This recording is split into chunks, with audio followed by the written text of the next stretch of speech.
एक वाक्य सांगा. उपास करणाऱ्याला देव भेटत नाही, पण कर्म चांगलं करणाऱ्याला भेटल्याशिवाय राहत नाही. छठी विष्णूची महापूजा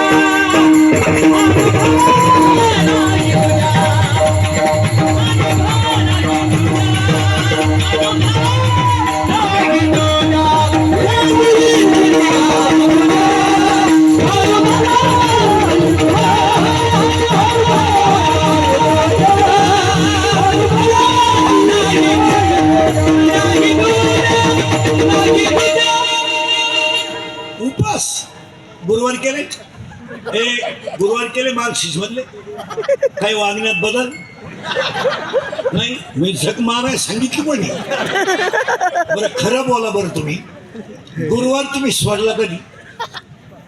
गुरुवारी सोडला ना. गुरुवारी काय होतं माहिती? सपला एकादशी होती. मग तुम्ही गुरुवारी एकादशीला सोडला. कोणता देव आहे तुमचा? बावळ्याचा बाजार चाललंय. आंधळ दळी ते कुत्र पीठ खात. म्हणजे कोलगेटची जाहिरात करणाऱ्या म्हातारीला जात नाही, आणि ती म्हणते हे मला पोषण घेतले. मी म्हणतो देऊ दे, तू लावी ती कुठं?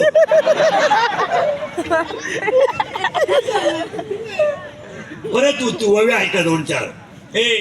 अभ्यासापेक्षा श्रेष्ठ ज्ञान, ज्ञानापेक्षा श्रेष्ठ देवाचं ध्यान. पण 10वा अध्याय असं म्हणतो, तुम्ही उपास करून तुम्हाला देव भेटणार नाही, गण लावून देव भेटणार नाही, बोंबलत हिंडून अजिबात भेटणार नाही, पण कर्म चांगलं केल्यावर भेटायला आल्याशिवाय. उदाहरण ऐकायचंय का मिनिटात? जगातले सगळे संत देवाकडे गेलेत. सावता बाबा असे संत आहेत. गण काशीला चाला, काल जग मारा चला काशीला, आणा गाजरा बायकोला जायचं का? एकच वाक्य सांगतो, कर्म हाच देव आहे. 2 ओव्या झाल्या. अभ्यासापेक्षा श्रेष्ठ ज्ञान, ज्ञानापेक्षा श्रेष्ठ देवाचं ध्यान, आणि कर्म हाच देव आहे. आणि आज कीर्तनाला घेतला अभंग ज्ञानेश्वर महाराजांचा आहे. अभंगाला करायची सुरुवात तू अजून झाली नाही. तुमचं आपलं बरेच दिवसानं गाठ आहे. आपलं काम थोडं ना गाठ आहे. नगाटे म्हणजे कीर्तनाला 3 सूचना आहेत. पहिल्या, दरिद्रवादी कीर्तनाला बसायचं नाही तर लांब बसायचं, परत जेवायचं, चांगला चप्पल जोड पाहायचा, आम्ही जीव काढायचा, तुम्ही मावतीला आल्यावर आणि बसायचं, यायचं. कीर्तनाला 2री सूचना आहे, आपल्या कीर्तनाला बोलावं लागतं. बोललं तरच कळेल, नाही तर काहीच कळणार. आणि कीर्तनाला 3री सूचना आहे, शंका असली अभंगात जाग्यावर विचारायची. तो वस्ती आहे असं 10व्या अध्यायाचं म्हणणं आहे. आता याला उलट फिरू आपण थोडं. संपत्ती आणि दया कधी एकत्र येत नाही. पैसा आला भूत आला, पैसा आला का ऊत आला, पैसा आला का घमेंड आली. पैसा ज्याच्याकडे आहे आणि नम्रता ज्याच्याकडे आहे तो देव आहे. नम्र झाला भूता तेने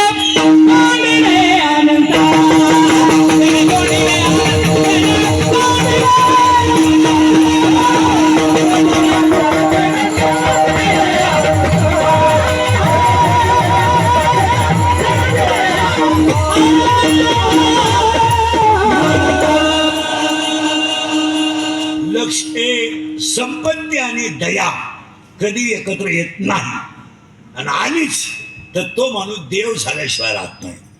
आता अभंगात थोडं घुसायचंय, फक्त फटाफटा बोलावं लागेल. आता फक्त 2च प्रश्न राहतील अभंगात. प्रश्न उत्तर, प्रश्न माझा, उत्तर तुमचं, प्रश्न तुमचा, उत्तर माझं. फटाफटा सुरुवात. पहिला प्रश्न आहे मला, जगात देव आहे का? हा म्हणा नाही म्हणा. सावधरावर का आता घोटाळा होईल. माझा पहिला प्रश्न आहे, जगात देव आहे का? तुम्ही मला उत्तर दिलंय आहे. मी तुम्हाला प्रश्न विचारतो, बसलेल्यापैकी कोणी पाहिलाय का? तुमचं उत्तर आहे नाही. परत ऐका, तुमचं उत्तर आहे नाही. मग आता मी 4 वाक्य विचारतो, फटाफट बोलत जा. फुलात सुगंध आहे का? आहे. लाकडात अग्नी आहे का? आहे. दुधात लोणी आहे का? आहे. उसात साखर आहे का? आहे. जगात देव आहे का? आहे. आता पुन्हा उलट्या फिरा, तिथं थोडं जड जाईल, 15-20 मिनिटं. 1 फीट. पुन्हा उलट्या फिरा.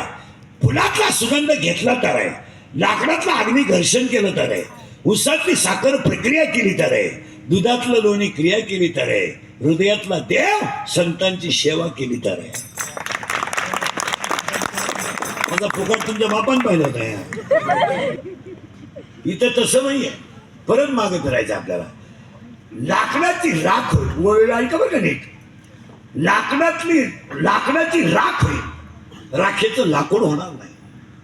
उसाची साखर होईल, साखरेचा ऊस होणार नाही. दुधाचं लोणी होईल, त्याचं दूध होणार नाही. पाण्यात विरघळलेलं मीठ परत पाणी मिळणार नाही. तसं एकदा ज्ञान आलं की दुःख येणार नाही. मनाच्या ताब्यात आहे. हे आपले सदस्य नाही.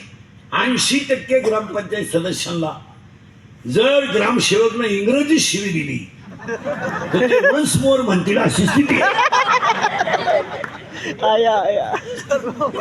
काही कळत नाही. फक्त खिशात माल आला